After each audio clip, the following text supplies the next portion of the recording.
ஒரு நாள் ஒரு ஜென் மாஸ்டர் அவங்களோட சீடர்கள் எல்லாருக்கும் ஒரு டிராயிங் காம்படிஷன் வைக்கிறாரு. தலைப்பு பீஸ், அமைதி. ஸோ எல்லாரும் சூப்பராக வந்து ட்ரா பண்ணுறாங்க. அதில் ஒருத்தர் வந்து பார்த்திங்கன்னா செம்மையாக ட்ரா பண்ணுறாரு. அப்படியே அமைதியான ஒரு நதி, அப்படியே நல்ல பூக்கள் நிறைந்த ஒரு இடம், அப்படியே மலைப்பகுதி, சோலைவனம், காடு, அப்படி பார்க்கும்போதே நமக்கு தெரியுது அப்படியே அமைதியான ஒரு நிலை இருக்குது, மனசுக்கு பிடிச்ச மாதிரி இருக்குது. ஸோ எல்லாரும் டிசைட் பண்ணுறாங்க கண்டிப்பாக ஜென் மாஸ்டர் வந்து இவருக்கு தான் ப்ரைஸ் கொடுக்க போகிறாரு அப்படின்னு சொல்லிட்டு எல்லாரும் டிசைட் பண்ணிட்டாங்க.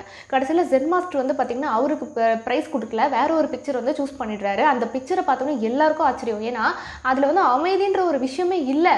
அப்படியே வந்து பார்த்திங்கன்னா கடல் கொந்தளிக்கிற மாதிரி இருக்குது, புயல் அடிக்கிற மாதிரி இருக்குது. ஸோ அதை பார்த்தாலே ஒரு அமைதியான ஒரு நிலையே இல்லாத மாதிரி இருக்குது. ஆனால் எல்லாரும் நல்லா அதை ஒத்து பார்க்கும்போது தெரியுது, ஒரு உடஞ்ச பாறாங்களுக்கு இடையில வந்து பார்த்திங்கன்னா ஒரு குருவி கூடு கட்டி அதில் வந்து அவ்வளோ அழகாக குஞ்சுகளோடு விளையாடிட்டு இருக்கிற மாதிரியான ஒரு பிக்சரு. ஸோ இப்படி தான் வந்து அமைதி அப்படிங்கிறது நம்மளுடைய மனசில் வந்து இருக்கணும். ஸோ சுற்றி இருக்க சூழ்நிலை எப்படி இருந்தாலும் நம்ம மனசு அமைதியாக இருந்துச்சு அப்படின்னா நம்மளால அமைதியாக இருக்க முடியும்.